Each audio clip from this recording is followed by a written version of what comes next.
All right, we are trying to solve this inequality, quadratic because it's degree 2. 169 minus x squared is less than or equal to 0. Well, this, the function part of this 169 minus x squared factors as 13 minus x and 13 plus x. So what I'm really solving is I really want to know where this function in factored form is less than or equal to 0. And remember why factored form is so good. Because factored form helps me find the zeros. Okay, what makes this first factor 0 would be positive 13. What makes this second factor 0 would be negative 13. So I'm going to come over here to my graph and I'm going to put a dot on. People, we're just going to call this 13. I'm not going to draw a bunch of tick marks. That's silly. Okay? And we're going to call this dot over here negative 13. Okay? Let's just do that.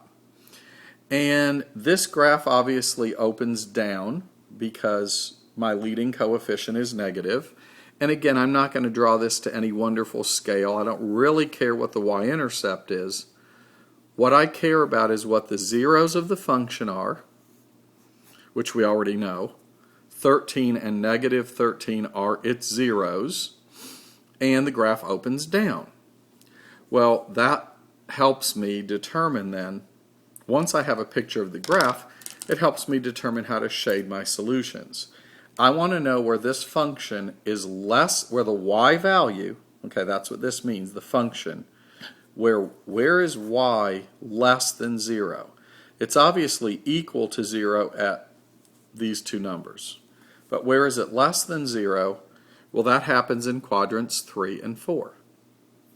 So we shade in the part of the graph that's in quadrant 3 and 4. And then to get our answers, we scan from left to right.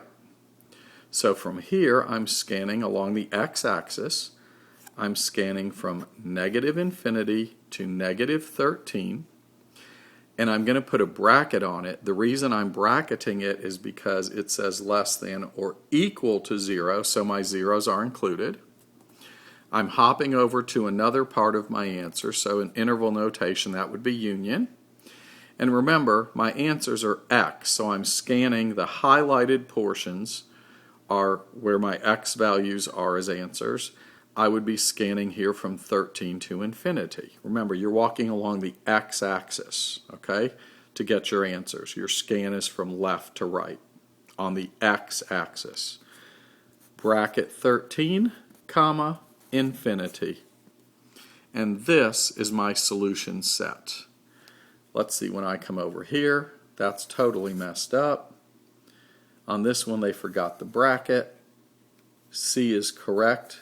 And you see what they did wrong with choice D. Choice D would have been the middle portion of our graph, but that's not what they asked for. They wanted to know where the graph was less than 0, and that was in quadrants 3 and 4.